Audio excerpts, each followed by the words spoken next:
Edwin, por ser de los primeros que siempre pues nos vemos, ¿verdad? Muchas gracias, Laura. Y ya se me llenó, ¿verdad? La pantalla. Muchas gracias.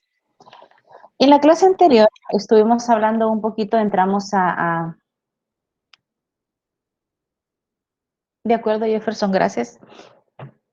Entramos un poquito al documento donde estamos hablando de la técnica, cómo puede afectar en la vida del ser humano y especialmente cómo nosotros tenemos que aprender a vivir y dominar nosotros a la técnica. El último tema me parece que leímos, corríjame si yo espero no haber apuntado mal, leímos el hombre como habitante, ¿verdad? Eso creo que fue el último subtema que leímos, donde ahí me decía, bueno, que el hombre es el único ser que habita porque él transforma el lugar donde él está viviendo, ¿sí? Cuando el hombre solo se instala, entonces él no modifica. ¿En dónde generalmente nos instalamos? Cuando estamos en un hotel o cuando llegamos de visita donde un familiar que no es nuestra casa. Entonces, ahí sí únicamente nos instalamos, ¿verdad? Y estamos ocupando el lugar que nos dan un tiempo determinado. Solo los animales se instalan, el ser humano habita. Pero vimos algo bien importante, cómo definían los griegos la casa. La casa es el conjunto de instrumentos, es el lugar donde guardamos todas nuestras pertenencias. En algún momento, yo no sé si usted ha buscado algo, se le ha perdido algo. Nosotros decimos se me ha perdido una cosa. Puede ser un llavero, puede ser un papel, yo no sé.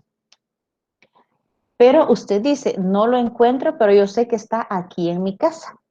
Tiene que estar en mi casa porque es el lugar donde guardo. Usted no guarda las cosas en el bus donde se anda transportando, ¿verdad? No guarda las cosas en el carro, porque cualquiera se puede subir y bajar y eso se puede perder. O estamos en un lugar y dice, necesitamos tal cosa. Sí, yo la tengo en mi casa. No sé dónde, pero está en mi casa. ¿Sí? Entonces, la casa se define en alguna medida el lugar donde guardamos todo lo que nos pertenece. ¿Sí? Ahí lo guardamos.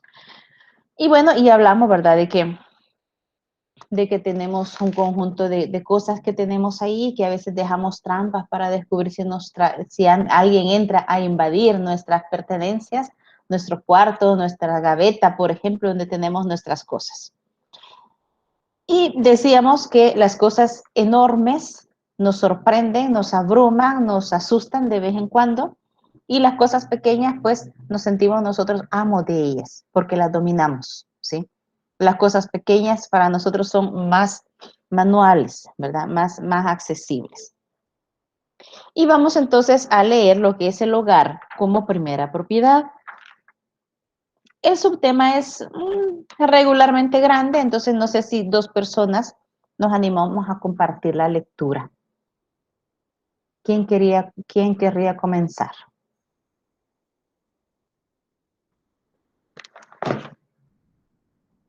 Y vamos a elegir entonces a alguno, cualquiera de por aquí. Edenilson.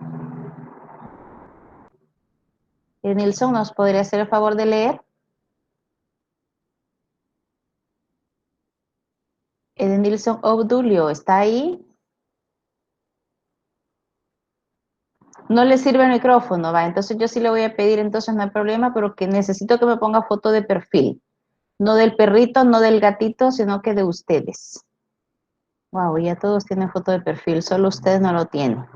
Veamos, Ronald Aníbal, ¿nos quiere ayudar a leer? Yo ayudo. Va, de acuerdo, José Carlos, ya salvó usted a Ronald. Técnica Inmundo es el PDF. Sí, y estamos en Va. el tema 4.4, el hogar como primera propiedad. Yo pienso que usted lea la mitad, José Carlos, y la mitad de Ronald, Va. porque ya vi que sí está por ahí. 4.4. Así es.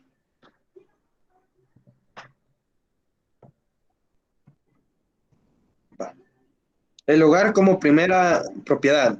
Exacto. Hemos dicho que los griegos definen la casa como el conjunto de todos los instrumentos, el lugar donde se guardan. La casa también es el lugar donde se guarda a sí misma la persona, el lugar donde el hombre se queda junto a sus posesiones, el lugar donde se vuelve después de atarearse en el ámbito abstracto del mundo serio y las generalizaciones. La propia casa es ese rincón de la tierra donde cada uno tiene la conciencia clara de ser el mismo. sin necesidad de actuar, de disimular. El carácter personal del hombre da origen a un lugar absolutamente peculiar, su hogar. El arraigo en el lugar donde se habita es una inclinación natural. Arraigo significa echar raíces. El hombre tiende a identificarse con el paraje donde habita, donde nace, donde crea su biografía.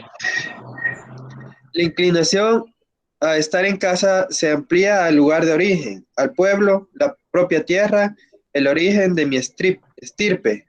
El hombre tiende a arraigar en el lugar donde ha nacido o donde vive, habitándolo por la obra de su trabajo y por la posesión de su casa. La función de la casa en la vida humana tiene que ver con las propiedades, con los periodos cíclicos de la vida. Quedarse en casa es lo que uno debe hacer para reponerse, coger fuerzas y poder después volver a trabajar a la lucha en el mundo de extraños. Asimismo, volver a casa es una de las grandes necesidades. Sí, grandes necesidades del hombre, tomar el lugar del reconocimiento donde se sabe quién eres por lo que eres, y no como en el trabajo, por lo que haces, lo que produces o lo que vendes. El hombre necesita volver a su casa. La vida humana tiene un ritmo alternativo. Primero hacer, producir, luego volver al hogar, descansar. Este arraigo y el deseo de volver acontecen porque en la casa es el hogar donde habita la persona. Hogar es la propiedad poseída. No hay hogar sin un techo, no hay hogar sin señor dueño. No se puede hablar de él si no existe la materialidad de una casa de la que uno es dueño. De hecho, estas dos palabras se emplean como sinónimo, pero el hogar es algo más.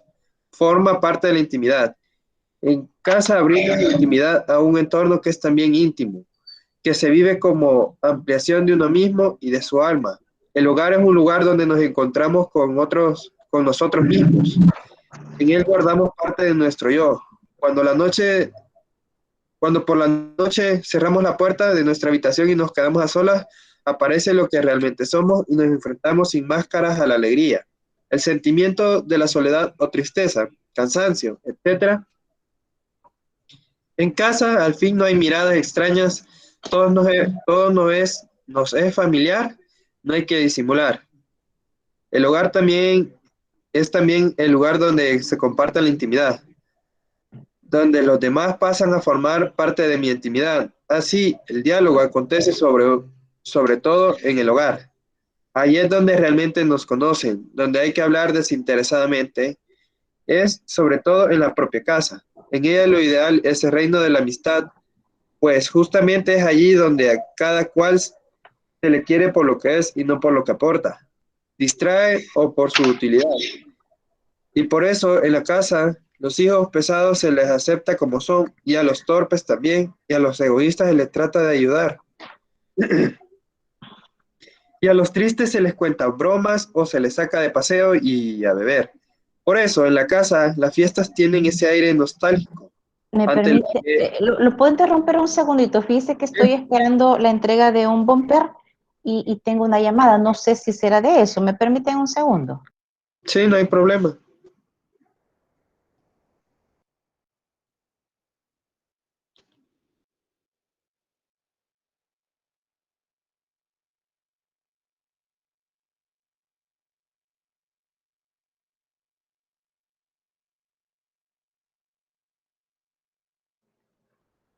No era nada importante. Gracias, gracias. Podemos seguir, José Carlos. ¿Podemos seguir? Ya vine, que fue. Ah, Pensé bueno, que iba a no hay terminar y pena. fui a tomar No, es agua. que no tenga pena, José Carlos. Quiero ver. En la casa las fiestas tienen ese aire nostálgico, ante los que ese año quizás no se sientan en la mesa. No están y no son susceptibles como si lo son. En cambio, los comensales de un banquete o los clientes de un restaurante. Incluso la muerte de alguien cercano. En la casa puede tener aire de fiesta. Pues en esas ocasiones cuando se descubre el cariño, el amor es fuerte como roca y que en la vida del ordinario no se dice. Porque existe el pudor de los que saben que no querían actuar de otra manera. Cuando en un hogar hay incomunicación, discordias, divisiones, afecta mucho a la persona. A veces se dice, tiene problemas en casa, para incitar a la comprensión. Y los problemas que más duelen son los que uno tiene allí. La división de los hermanos, padres peleados, los hijos ante el divorcio, etc. La felicidad humana depende en una buena medida de que en el hogar se comparta de veras la intimidad. Sigo. Termino de Ah, leer. ah, no, Ronald, gracias José Carlos. Yo creo que Ronald lo podemos molestar y que nos ayude a leer.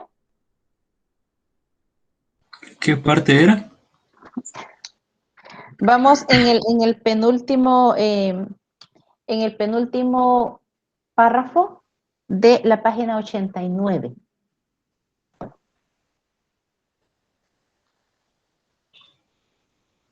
Tenemos que ir siguiendo la lectura, se supone que es lectura dirigida. Espérame, es que en el teléfono lo estoy viendo. Ah, bueno. Dice, desde donde dice cuando en un hogar hay Exacto. incomunicación, Ah, no, discordia, no. división. Entonces el párrafo de abajo, donde dice el hogar, por El tanto. hogar, por tanto, es el ámbito de la Exacto. intimidad familiar y por eso la nostalgia de la casa es fortísima en el hombre. Es el lugar donde el hombre toma por primera vez conciencia de su condición de hijo, de que su existencia tiene raíces, de la sonrisa acogedora de la madre, que es una afirmación de lo positivo de la existencia. En el hogar se realiza el proceso de formación de la persona humana. Es el marco natural del amor, del sexo, de la familia. Ningún ser humano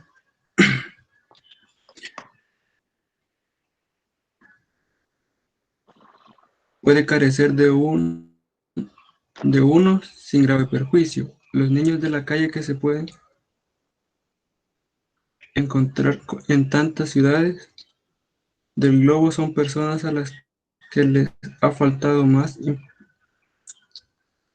lo más importante. Su situación clama al ciclo, pues la injusticia que se hace con ellos tiene dimensiones Ontológicas. ontológicas. Se les ha negado Humus. el humus donde poder humanizar. Se les ha negado la madre, la seguridad, las referencias. Algunas de las mejores obras de la narrativa tienen que ver con el hogar, con las cosas, con su pérdida y su recuperación. Bastante recordadas obras antiguas como la Odisea de Homero o modernas como lo que el viento se llevó. Tengo que decir los nombres de las personas. No. Si quiere volver, ya no lea todo eso, vamos a volver a la casa expresa.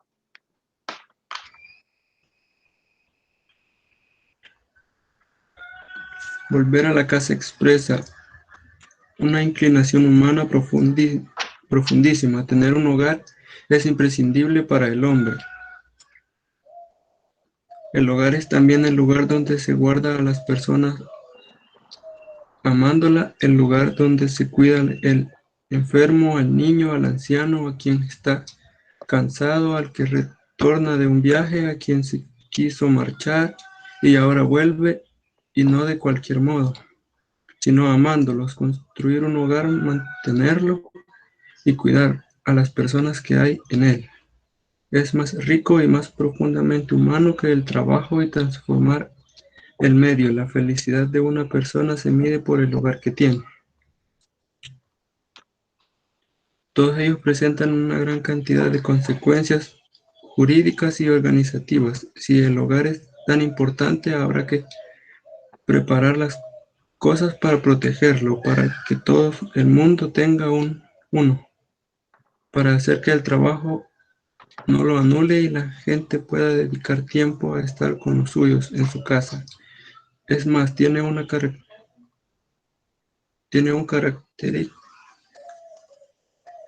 Carácter ético. Perdí. Bien, yo sé, Ronald, que está leyendo en el teléfono, entonces ahí cuesta un poquito más. Si quiere que le ayude a alguien más, yo le agradezco el haber leído porque ha sido un sacrificio en el teléfono, hasta dos está más pequeño. ¿Alguien quiere ayudar a terminar esta parte?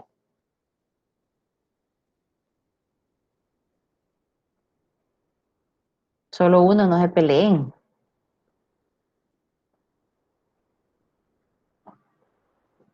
Bueno, entonces voy a elegir yo. Vamos a Si ver, quiere le ayudo Mariela. yo. Ay, vaya, Gustavo, salvó a Mariela. Sería no puede, ¿verdad? No puede uno ausentarse. Ajá, creo que sí. Ujú. Ah, no puede uno ausentarse de casa como y cuando quiera. Hay que cuidar a quienes están ahí. Un padre debe alimentar a sus hijos, un hijo alegrar a sus padres, etc.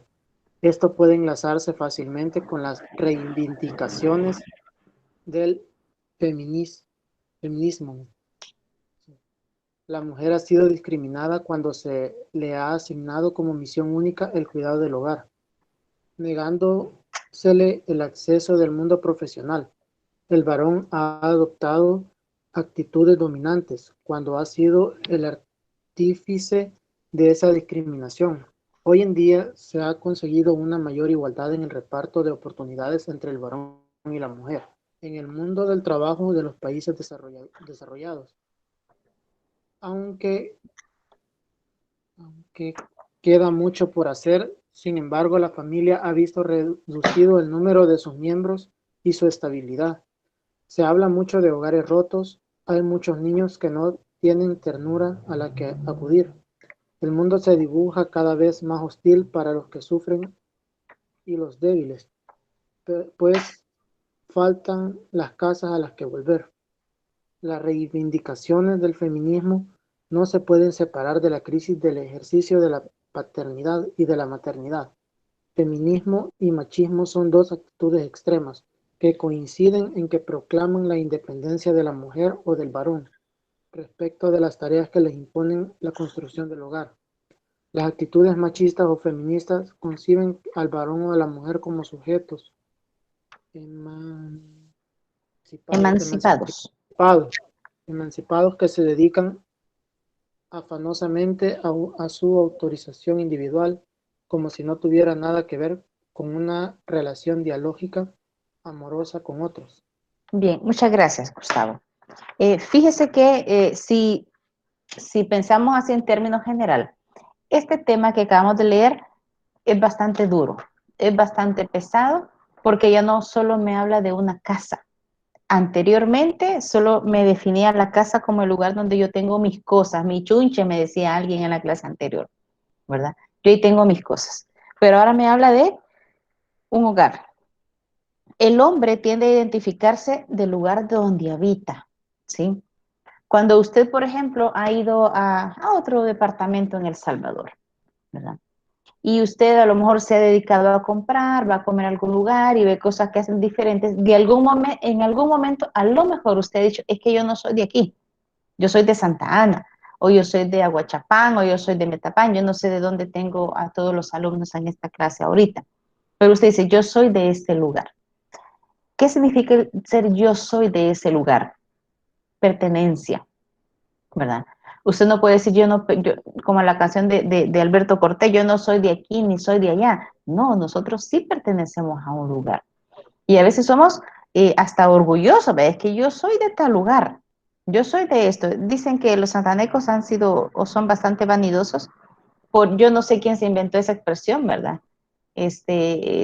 Santa Ana, la sucursal del cielo, algo así, capital del mundo, sucursal del cielo, algo así, cosas que nos hacen a nosotros creernos un poquito más si lo quiere ver así, ¿verdad? Pero yo tal vez no lo vería así, no en el sentido de que quien creó esa frase se haya sentido más que los demás, sino que orgulloso de dónde están sus raíces, orgulloso de dónde viene, ¿verdad?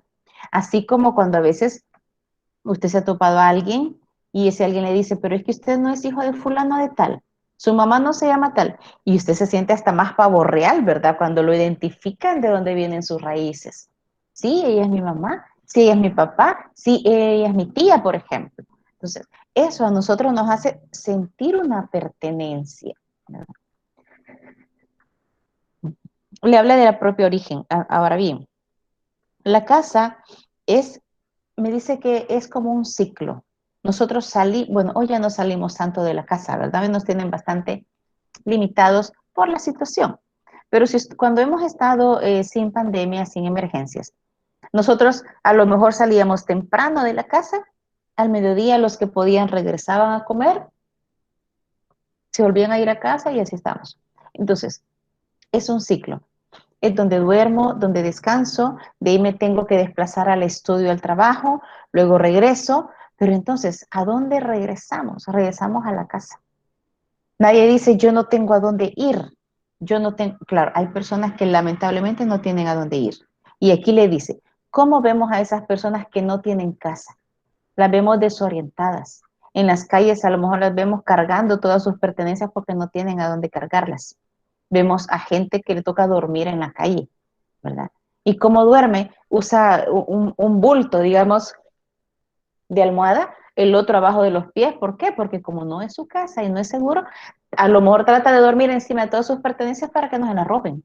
Entonces, hay inseguridad.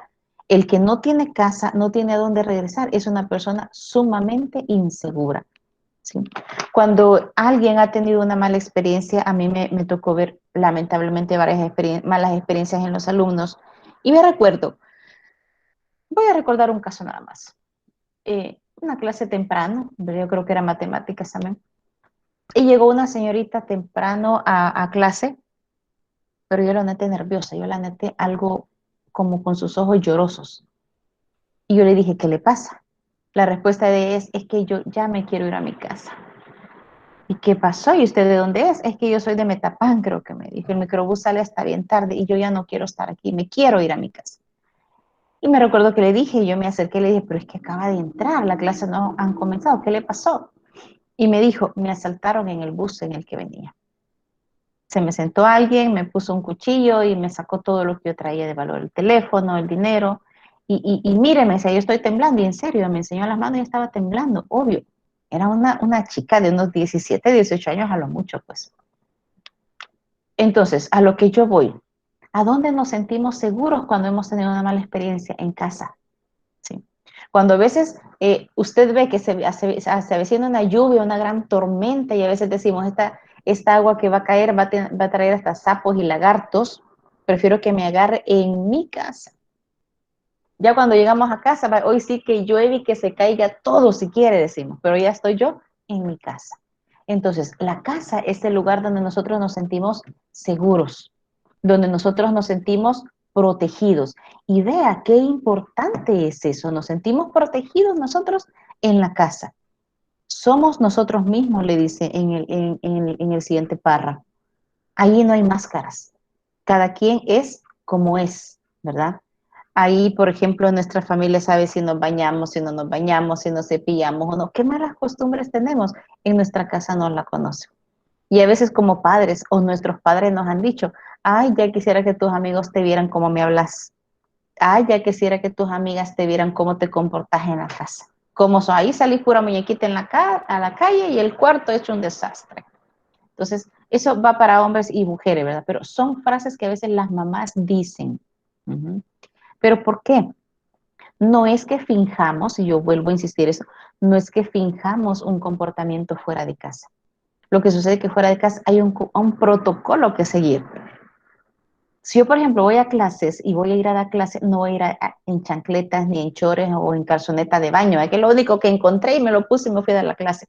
O un disfraz que tenía, eso me puse y me fui a dar la clase. No, porque hay un protocolo en el cual debemos de desempeñar ese papel y no es fingir. Lo que sucede es que allá no puedo ser como yo soy en mi casa. En mi casa soy yo sin máscaras, con mi mal genio, con mi buen genio, con mis buenas costumbres, con mis malas mañas, etcétera. Y nos dice, se nos acepta así como estamos, como somos. Así, nuestras amistades nos pueden rechazar por algo que no les guste y no quieran soportarlo, simplemente nos evaden, nos hacen a un lado y nos rechazan. Pero en nuestra casa nadie nos va a rechazar. Ojo, ya no se llama casa, ahora se llama hogar. Una casa puede ser cualquiera. Pero cuando en esa casa usted se siente seguro, usted se siente que lo aman, que usted ama, que lo aceptan como son, como es usted, que le ayudan a superar las dificultades, las tristezas, todo. Entonces, ya no es una simple casa, es un hogar, donde ya nosotros nos sentimos bien. Le dice, ahí no hay que disimular, ahí se comparte la intimidad. Veamos qué más hay. Le habla también qué pasa cuando alguien falta, cuando alguien ha muerto, le dice aquí, y tristemente ha vivido en nuestra casa. Es una soledad tremenda.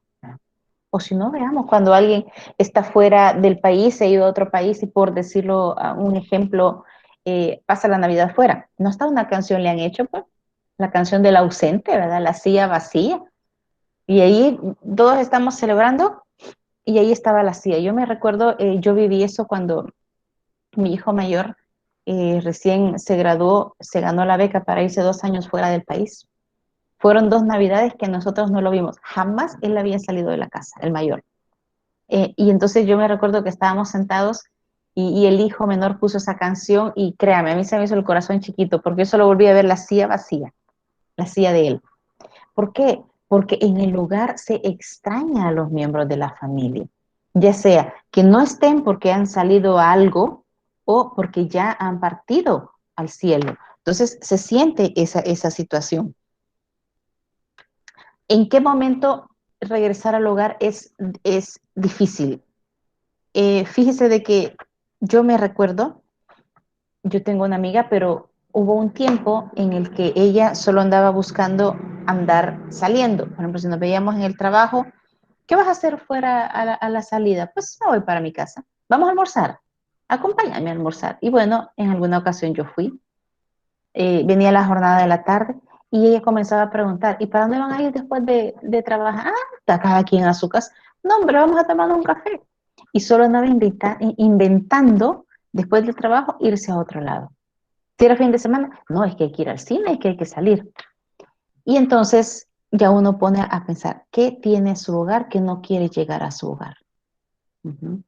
Cuando alguien no quiere llegar a su hogar y solo anda inventando salir, significa que en su hogar hay incomunicación, hay discordias, hay un ambiente no agradable, ¿sí? O a veces cuando las mamás a veces regañamos fuerte, amanecemos de malas y se nos va la mano en un regaño, ¿será que el hijo de repente al mediodía, ay, es que llegar a mi casa y volver a ver a mi mamá? Y si me la encuentro enojada otra vez, o me encuentro enojado a mi papá. Son situaciones que a veces nos hacen sentir incómodos, ¿verdad? Y a veces regresamos porque ni modo, no encontramos quien nos haga compañía para irnos a otro lado. Pero cuando la situación está tranquila, ay, ya está tranquila mi mamá, ya está tranquilo mi papá, entramos a la casa tranquilos y ya todo vuelve a la normalidad. ¿Qué otra cosa causa peligro o daño? División entre los hermanos, padres peleados o hijos en un divorcio. Es bien triste cuando el hogar, los esposos se han divorciado y empiezan los hijos a prestarse, ¿verdad? Un fin de semana con un papá, el fin de semana con la mamá.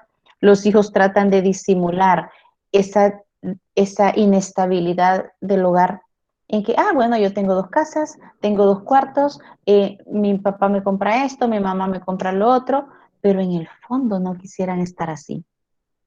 Yo he visto niñas o niños que a veces le dicen a sus amigos, es que yo te gano, yo tengo 2 camas porque tengo 2 cuartos, tengo 2 casas. Pero quisiera tener lo que ese amiguito que solo tiene una cama tiene, sus padres reunidos en el hogar. Entonces, discordias de cualquier situación nos afectan. No sé si también a usted le ha tocado vivir una lejanía en su casa. O tal vez usted no. Piense en sus hermanos que viven en otro país o familiares que viven en otro país. ¿No pasan añorando su casa? ¿No pasan añorando El Salvador? Uh-huh. Nosotros tenemos un amigo que estudiamos juntos, pero él está tan pendiente que de las vacunas del COVID cuando llegaron y nos manda fotos de la primera vacuna que pusieron, o sea, está más atento de las cosas que pasan en El Salvador que donde él vive. Y le dice una amiga, y dice, ¿vos qué seguís? ¿Qué está pasando? Que vos estás más enterado de El Salvador que nosotros que estamos aquí. Entonces, no, le dice que yo sigo las redes. Pero ¿qué mensaje me manda a mí? Tiene una nostalgia enorme del Salvador, enorme, porque al final dijo, al menos allá viven mis hermanos y vive mi mamá, su familia está allá, su esposa, sus hijos, pero siente una nostalgia grande con El Salvador. ¿Por qué? Porque no está aquí. Mire, en El Salvador yo les aseguro, no sé si ustedes, pero en el colegio cuando venía el 15 de septiembre, los lunes cívicos, qué aburrido, ¿verdad? Que nos mandan a cantar el himno, que nos mandan a que decoremos el salón patriótico, que nos mandan a que desfilemos algunos, qué aburrido. Ah, pero esas personas que están en su casa, al nomás entrar tienen la bandera de El Salvador, son los que a lo mejor se quejaron cuando estaban en El Salvador. En septiembre festejar todo lo que era cívico, ¿sí? Pero cuando ya están lejos, ya valoran lo que es El Salvador. No sé si me doy a entender. Entonces, a veces el ser humano es bien contradictorio. Cuando está en el fabuloso lugar que es su hogar, está cerca de sus raíces, a veces no se valora. Y a veces se pasa llorando, es que yo me quiero ir de aquí, es que yo no quiero estar aquí. Pero cuando ya están fuera y organizan papeles, lo primero que hacen es viajar a su país al tener papeles. Entonces ahí se está demostrando esto, la nostalgia de su país, la nostalgia de sus raíces, de sus familiares, ¿verdad? Bien, le habla, fíjese que le resalta mucho el papel de la mamá, el papel de la madre. Y le dice, se hace falta la sonrisa acogedora de la mamá. ¿Por qué no del papá? No porque no valga, no porque no sea importante, es porque el papá, por tradiciones sociales o por necesidades sociales, él tiene que estar más tiempo fuera de casa trabajando, ¿verdad? Y la mamá trabaja, ¿verdad? A lo mejor que, pero es que aunque trabaja, es la que trata de estar más en el hogar, es a lo mejor la que le da la bienvenida a los hijos, es la que le cocina a los hijos. Yo me recuerdo que en esa anécdota que les cuento, cuando mi hijo, él estuvo un año en México y un año en Estados Unidos. Cuando estuvo en Estados Unidos, ya lo pude ir a visitar. Y a mí me daba, no sé qué sentía en mi corazón, cuando él me llegaba y me presentaba a sus amistades. Gente que a veces salvadoreña que lo acogía y lo ayudaba. En otro país, los salvadoreños al enterarse que hay un salvadoreño estudiando en su universidad o en su zona, lo acogen, porque sienten esa conexión. Y yo me recuerdo que le decían, Carlos, ¿y cómo estás con tu mamá aquí? Ay, decía él, comiendo rico. Esa era la respuesta, comiendo rico, ¿verdad? ¿Por qué? Porque obviamente él extrañaba lo que yo le cocinaba y llegué a complacerlo en todos sus platos favoritos. Entonces decía, comiendo rico. Entonces, se ve eso, ¿verdad? La nostalgia, lo que se extraña de la mamá. Cuando ya no tienen a su mamá cerca, entonces extrañan, ay, su comida, que me abrazaba. Me recuerdo que mi esposo decía, me contaba él, que él se acordaba cuando pequeñito llegaba del colegio porque su mamá lo esperaba en la puerta con un vaso de leche. Y lo primero que le daba es el vaso de leche para que se lo tomara. Detalles así tan insignificantes. La presencia de la madre es muy importante. Es muy importante. Entonces, le dice que le habla de las situaciones de injusticia que se dan en las sociedades. Le habla, por ejemplo, de hijos que no tienen un hogar, que no tienen una casa.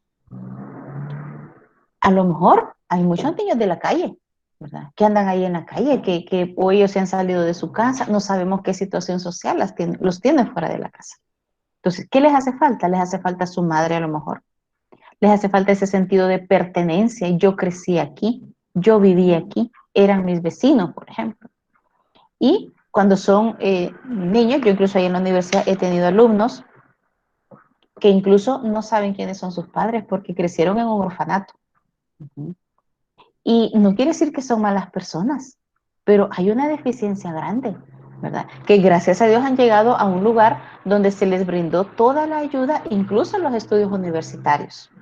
Y créame, tengo a 3 que prodigiosamente están ya por egresar y terminar su carrera en la universidad. Hubo 2 que por más que yo traté de decirles, mire, hágale esfuerzo, salga adelante, no, se fueron de la universidad y se fueron del hogar. ¿Qué fue de ellos? No sé.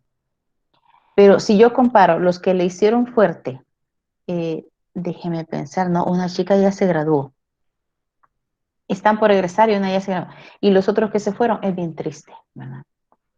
Porque entonces les hace falta ese empuje, vamos, adelante, tú puedes, tienes que seguir adelante. Cosas que a veces los que hemos estado en el hogar, aunque haya sido un hogar desintegrado porque solo estaba con mamá o papá, o los dichosos que están con papá y mamá, han tenido ese alguien que le diga, vamos, aquí estoy yo, usted no se preocupe, yo, mientras yo tenga vida, mi apoyo lo va a tener. Y qué fabuloso se siente eso, ¿verdad? Las personas que no tienen esas oportunidades, ¿salen adelante? Sí, salen adelante, pero les cuesta más. Tienen que vencer, en primer lugar, el temor de dar amor, el temor de abrirse a los demás, porque todo el mundo les falló. Y el que está en su hogar lo tiene más fácil. Los dos pueden triunfar, pero a uno obviamente le va a costar más que al otro. Entonces le dice, volver a la casa expresa una inclinación humana profundísima. Ujú. Cuando usted está cansado, ha tenido un día pesado fuera de casa, no es lo que añora es su casa, pues, su cama. Yo quiero estar en mi cama, me dice Adrián.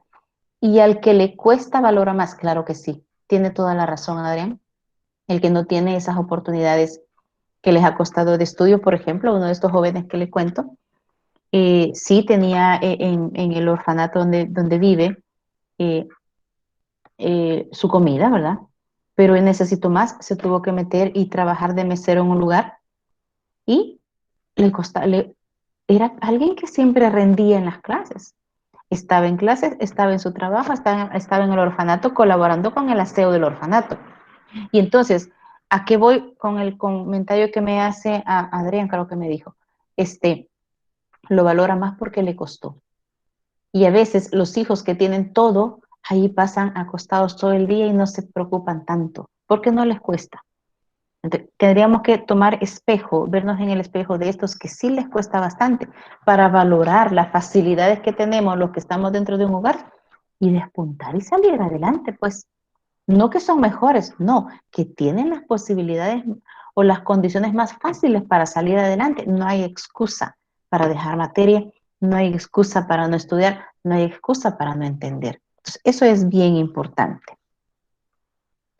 Me habla de la lucha, ¿verdad?, que se está hoy con respecto al feminismo y al machismo. Exacto, Fátima me dice, a veces no valoramos lo que nuestros padres pueden hacer por nosotros. Vea, a veces quizás añoramos y quisiéramos, es que yo quisiera que mis papás fueran los papás de Pedrito, por ejemplo, porque le dan todo. O yo quisiera que mi mamá fuera la fulanita, ¿verdad?, porque es bien bonita y etcétera. No, cada padre, cada hogar donde nos ha tocado nacer, ha tenido y va a tener sus dificultades.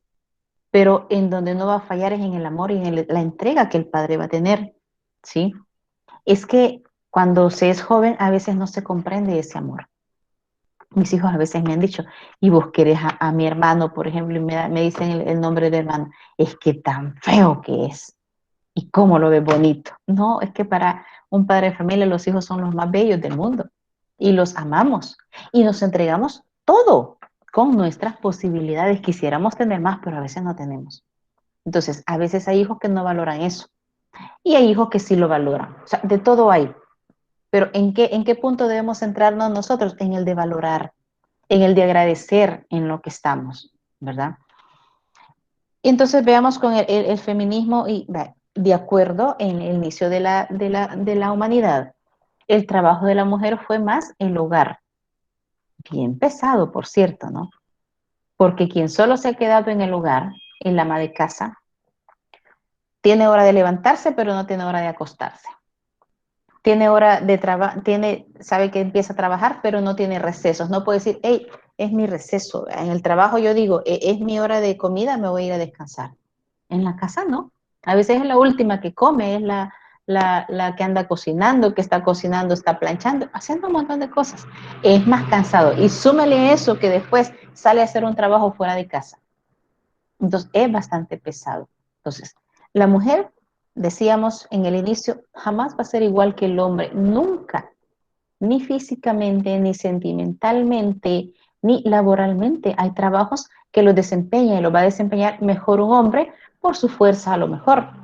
Habrá otros que los va a desempeñar más una mujer, ¿sí?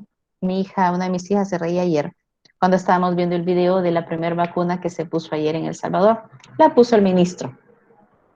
Los médicos no son tan buenos poniendo vacunas ni poniendo inyecciones, porque ellos no están acostumbrados a eso, sino que es la enfermera. Entonces, quien hizo la crítica fue mi hija, la que estudia enfermería, no la que estudia medicina. Y me decía, mira mamá, se manió todo con la jeringa, no sabe qué hacer con el algodón. Y mira, para eso hay técnica. Y pobrecita, le decía yo, la paciente a la que inyectó la primera vez porque no pudo, porque no es su especialidad. Entonces, hay trabajos que los desempeña mejor una mujer que un hombre. Pero ahorita yo solo estoy poniendo el caso de las dos profesiones, no porque uno es mujer y el otro hombre. Porque incluso yo una vez estuve enferma. Yo compré una inyección, creo que era para la gripe. Y le dije a mi hija que estudia medicina, hija, poneme la inyección. Y me dijo, mamá, no, porque yo tengo bastante tiempo de no poner una inyección. Yo puedo hacer la curación, yo puedo indicar que necesite el paciente, pero yo no pongo inyecciones seguido, que te lo ponga Carla, porque ella es la que cada rato pone inyecciones. Entonces, por eso nosotros nos reíamos ayer, ¿verdad? Muy ministro, muy médico, pero estaba desempeñando una función que obviamente sabe cómo se hace, pero no lo hace a cada rato, ¿verdad? Entonces no tiene la técnica. Pero ese es en cuanto a profesiones. Pero ya hemos hablado con ustedes en cuanto a trabajos. Hay trabajos que los desempeña mejor una mujer y trabajos que los desempeña mejor un hombre. Pero hay trabajos que ambos los desempeñan a la perfección. Está bien que a la mujer se le abra el ámbito laboral. De no ser así, yo no estaría aquí dando clase. Pero tampoco es una rivalidad, ni un pleito, ni una competencia con el hombre. No debe de ser una competencia. Somos complemento. Si somos compañeros de trabajo, nos ayudamos. Si somos esposos, obviamente con más razón, somos complemento. Entonces, aquí me critica lo que es el machismo y lo que es el feminismo, ¿verdad? No podemos ponernos en ver quién hace más, ¿verdad? A veces hay papás que le dicen, hijos, ¿y a quién quieren más? ¿A su mamá o a mí? Entonces, no, eso no se le puede preguntar a los hijos.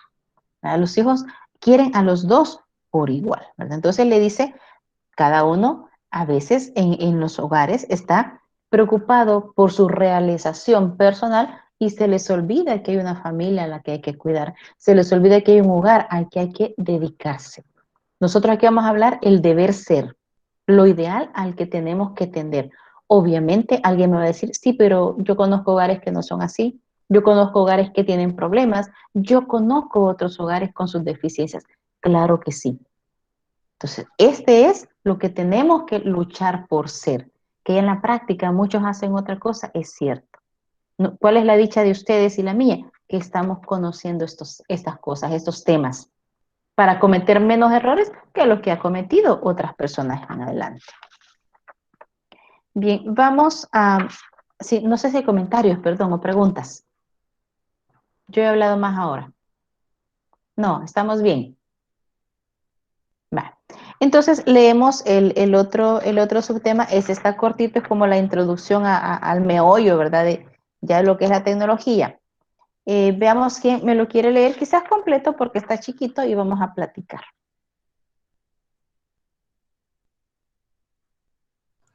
Yo, Bueno, escuchamos, muchas gracias. tecnología y el programa ecológico. El desmesurado crecimiento de la técnica ha preocupado intensamente al hombre del siglo XX. Los posibles damnificados por un crecimiento sin control son dos, la naturaleza y el hombre mismo. La amenaza de una técnica desmesurada e independiente de su creador ha sido experimentada intensamente.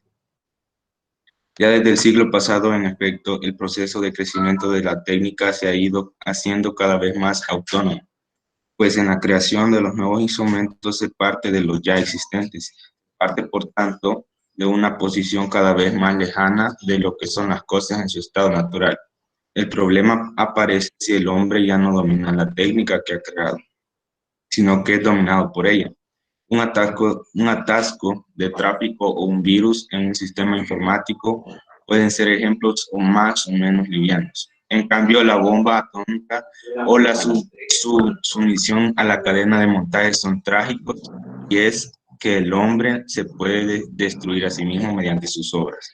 A medida que la complicadísima maquinaria técnica se va desarrollando más, parece que la acción del sujeto individual es menos relevante, hasta llegar a transformarse en un objeto más de esa cadena.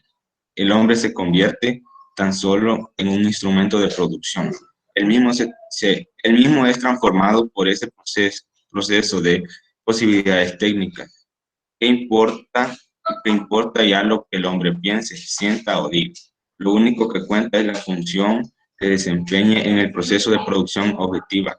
El hombre como sujeto, como persona única e irrepetible, ya no cuenta para nada. Desde esa perspectiva, el conflicto entre humanismo y tecnología aparece en toda su crudeza. Efectivamente, el sistema de productos técnicos impone sus propias exigencias, sometidas a parámetros valorativos de índole material y cuantitativa. Curiosamente, es el hombre quien se acaba atacando al horario de la máquina y no a la inversa, y eso es injusto. Ataca al ser de la persona, que es fin y no medio. El segundo gran error de la técnica y de la mentalidad economista de los últimos siglos ha sido la de ser desconsiderados con la naturaleza hasta dañarla. El hombre ha cometido una seria equivocación. Ha pensado que la naturaleza se podía usar como si fuera un instrumento exclusivamente a su servicio. Esta actitud arrogante consiste en tomarla únicamente como un medio para la producción industrial y económica. Las reivindicaciones ecológicas son justas en cuanto exigen al hombre que cambie de actitud. No se trata de condenar por completo la técnica y hacer de la defensa de la naturaleza una nueva ideología que contemple al hombre como una simple parte del ecosistema. Ese nuevo absoluto al que deberíamos supeditarnos.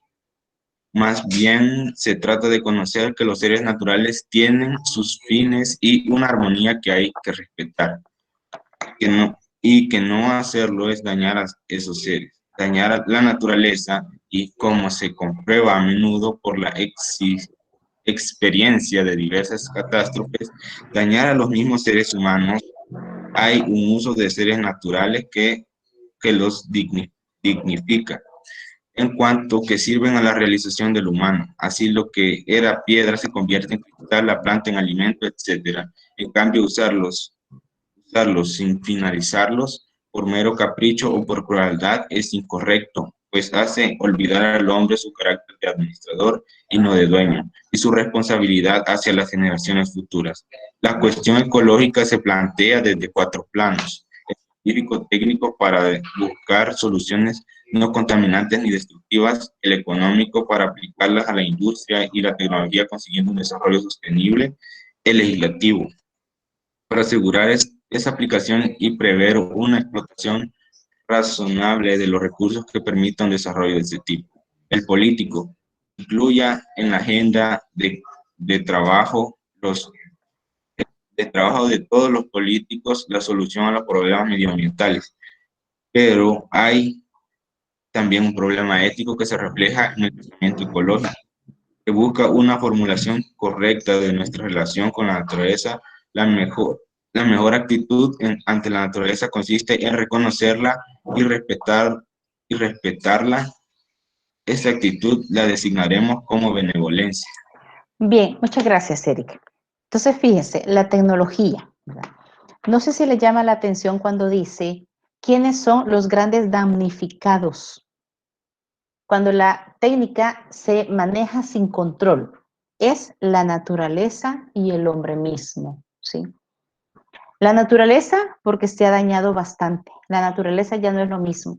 Yo recuerdo, y se los he mencionado varias veces, que decían, bueno, falta la lluvia de las mutas, el 1 y 2 de noviembre siempre llueve, falta la lluvia de no sé qué, y llovía. Ahora, bueno, los zompobos de mayo, y salían en mayo. Oye, pobrecitos ya no salen en mayo, hoy se han mudado para junio. Yo me recuerdo en mi niñez cuando yo caminaba para la escuela, y era mayo. Yo llegué a ver incluso carros totalmente forrados de zompobos de mayo, todos sus techos, el suelo lleno de zompobos de mayo. Hoy, creo que un San Popo de Mayo hasta le tomamos fotos porque ya casi ni lo vemos. Ya a lo mejor van a haber niños que ni los conocen. Entonces, la naturaleza es damnificada porque el ser humano la ha dañado bastante. Y el hombre mismo, ¿verdad? Obviamente el hombre mismo hoy sufre, yo diría, más épocas de calor, les decía yo. Si en El Salvador habían épocas donde hacía frío o los famosos vientos de octubre, ya no hay vientos de octubre, hoy se van a ir por diciembre, ¿verdad? Entonces, el hombre mismo ha cambiado la naturaleza por la misma técnica. Y el hombre mismo está pagando las consecuencias de ese cambio que ha ocasionado en la naturaleza. Entonces, me menciona dos grandes errores de la técnica y yo se los tengo señalados ahí. El primero es que el hombre ya no domina la técnica, sino que la técnica lo domina. ¿Qué ejemplo le da aquí? Y a mí me da risa. El tráfico. ¿Sí? Yo he hablado con personas, ayer creo que me decía, ayer estaba anoche con una amiga y me decía, fuimos a pasear a La Libertad, creo, un fin de semana. Nos hemos tardado, me decía, 3 horas en regresar a Santa Ana. 3 horas en el tráfico. Algo horrible. ¿Qué significa eso? Hemos creado tantos vehículos que son necesarios, obviamente, pero eso que ha ocasionado gran tráfico. Y entonces vamos a vuelta de rueda en ciertas horas pico o ciertos días en ciertos lugares por ser turísticos. Entonces, ahí venimos en el tráfico enojados, peleando, viendo el reloj, quejándonos del calor, etcétera, cualquier cosa. Porque yo he visto tráficos que incluso la gente lo que hace es apaga su motor y se sale. Y bueno, lo vi, me recuerdo en Estados Unidos, un accidente de Nevada nos dejó 3 horas. Yo vi la actitud de las personas de ahí. Se bajaron del carro y se salieron a platicar tranquilamente. Los salvadoreños, ¿a qué nos bajamos? A pelear, a que el de atrás se me acercó más, que el de allá, etcétera. Entonces, ¿todo eso qué es? Nos dejamos aprisionar por la técnica. El simple internet. Yo veo jóvenes que dicen, hoy el internet está fallando bastante y nos falla porque obviamente hay toditos en El Salvador estamos recibiendo clases en línea. Las escuelas y los colegios trabajan en la mañana. Quiere decir que todas las redes están saturadas, ya no digamos el ordenador de la universidad, saturado. Y por eso tenemos esos problemas. Pero yo he escuchado personas que dicen, es que ya me estresó, el internet está fallando y se me fue y ya me enojó. Entonces, ¿qué pasa? Nos dejamos dominar. Yo creo que les hacía chiste a ustedes la clase anterior, donde les decía, hay personas, no necesariamente jóvenes, que si el celular se les va descargando, se van deprimiendo y se mueren a la par del celular. Entonces, no, eso es algo que me sirve a mí no voy a vivir por él. Ese es el primer error que le menciona de la técnica. Ella nos domina. ¿Cuándo nos domina? Cuando nos descontrola. Que se fue la electricidad, qué terrible, ¿verdad? Se fue algo que el hombre ha inventado para hacernos más fácil. Alguien me decía, no, cuando yo me vaya de mi casa, lo primero que voy a comprar es lavadora, porque yo no voy a lavar a mano. Esa es tecnología, es comodidad, claro que sí, pero no es la única manera, ¿sí? Entonces, todo nos debe de facilitar, ¿verdad? Le dice cuando es un error también, cuando al hombre se le convierte como un simple productor. Al hombre en la sociedad productiva se le está tratando como esa persona que produce. Si no produce, te despido, al siguiente día tengo 3 personas que quieren ocupar tu puesto y ya sos sustituido. La sociedad nos está diciendo o nos quiere vender que somos sustituibles. Jonathan levantó la mano, ¿lo escuchamos? Fue por error. Fue por error, no hay pena. Entonces, fíjense, sí es cierto, lamentablemente, que es así, ¿verdad? Por ejemplo, imagínense que yo me pase algo, yo me enferme, yo me muera. En la siguiente clase usted ya va a tener otro docente, y qué bien. Pero no va a ser alguien que la dé como yo. La va a dar peor, la bonita la doy yo, ¿verdad? La clase. Son bromas, no. Puede ser que la dé peor, puede ser que la dé mejor, ¿sí? Puede ser. Pero no la va a dar idéntica. Cada uno tiene su estilo. Igual, como usted, yo ya le he preguntado, ¿usted se va a cortar el pelo donde la primer peluquera o barbero que encuentre? No. Usted va a buscar a la persona que se lo corta siempre porque le gusta cómo se lo corta. Entonces, ahí vemos, las personas no somos un número, no somos un medio de producción, somos alguien que realiza una acción de manera única. Y por eso somos apreciados. Por eso somos apreciados. Bien, ¿cuál es el segundo error? El ser desconsiderados con la naturaleza. El pensar que la naturaleza es ilimitada y yo estoy solo para usarla, ¿verdad? Hay personas que, por ejemplo, van caminando en los jardines y solo por molestar pasan arrancando hojas. ¿Qué arranqué una hoja? ¿Qué cortar un árbol? Corté 10 árboles, por ejemplo, pero no se reponen. ¿Cuál es la consecuencia de los árboles? Bueno, la producción de oxígeno va a ser un poquito menor que siempre, ¿verdad? El calor va a aumentar un poquito más de lo que ya está. Entonces, el ser humano, es cierto que la naturaleza se nos ha dado para utilizarla en nuestras necesidades, no como entretenimiento, no como hobby, sino que para desempeñar nuestras actividades. Pero la debo de respetar, la debo de cuidar, y eso creo que ya lo hemos hablado bastante. La cuestión ecológica le dice que se plantea en 4 planos importantes. El científico técnico dice buscar soluciones no contaminantes. Y eso va para todos los profesionales de una u otra especialidad. ¿Cómo no voy a contaminar? De regla ecológica, ya existe una ley que si una fábrica, por ejemplo, contamina, debe de ver cómo descontamina. ¿Por qué no lo hacen? Porque es caro.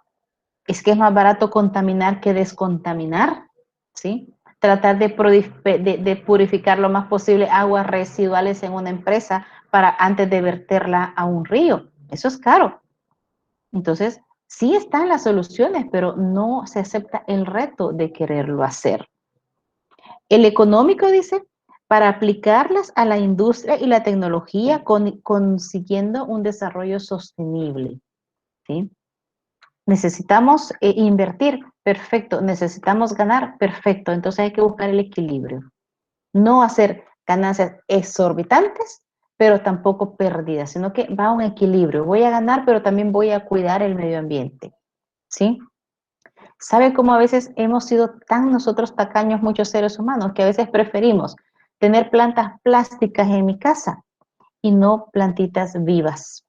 Ay, es que las vivas tengo que regarlas, tengo que limpiarlas, qué trabajo, mejor las plásticas, luego las lavo, chun chun, las vuelvo a secar y ya se ponen.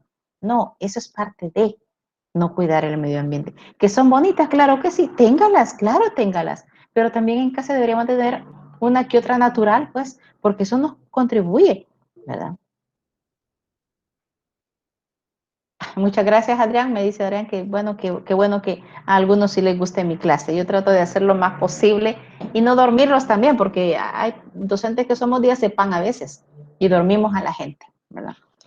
Bien, tenemos el legislativo. Bueno, deben de haber leyes que protejan el medio ambiente. Tiene que haber leyes que regulen todo, para que haya, vuelvo a ese equilibrio, ese caminar bonito entre el cuidado de la naturaleza y todo lo que descubrimos ya para vivir tranquilo y lo que falta de descubrir. Yo no sé qué más cosas para hacer la vida más fácil van a descubrir. A lo mejor cuando ya esté viejita y de bastón, si es que llego, voy a poder ver lo que las generaciones de ustedes van a descubrir y va a ser fabuloso. Y el político, bueno, que realmente a los políticos les interese trabajar por, por verdaderos planes de medioambientales. No solo ir a cobrar un sueldo, no solo estar ahí sentado sin hacer nada, platicando, sino que realmente dar una entrega por ese país. ¿Por A qué? veces, Dígame, Erika. a veces en vez de contribuir a dar soluciones, empeoran las. Así es. En vez de dar solución, fíjese que yo hablaba con alguien y le decía, qué bien que ya van a ser las elecciones y no hemos visto, bueno, como uno no conoce tanto lo legislativo y lo político, ¿no? No hay mucha propaganda, yo no veo mucha propaganda en Santa Ana, que llenaban de papeles los postes, que llenaban de papeles las pasarelas, y era una basura terrible en la ciudad por propaganda política. En mi inocencia, yo decía, qué bien, y se lo comenté a alguien que sí sabe de esas cosas, un político. Y me dijo, ¿sabes por qué no ves toda esa basura? Porque no han dado el FUDES.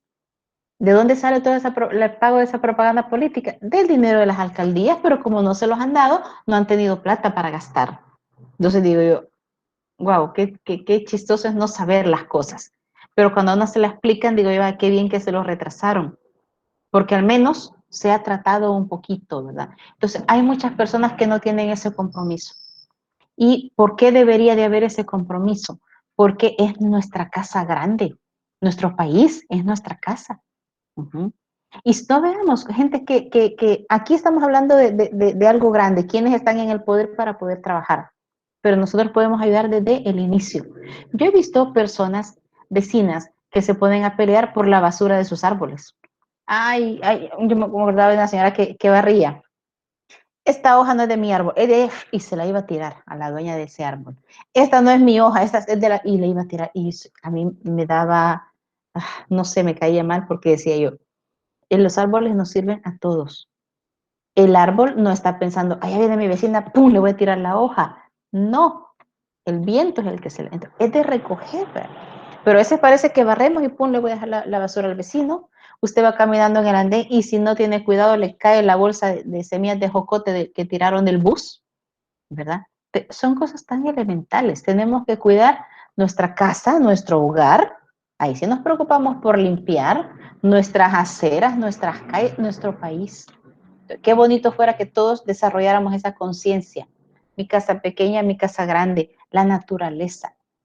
Seguir desarrollando la tecnología, fabuloso, qué bien, pero cuidemos la naturaleza. Cuando eso lo entendamos, creo que vamos a ir creciendo como seres humanos y como salvadoreños.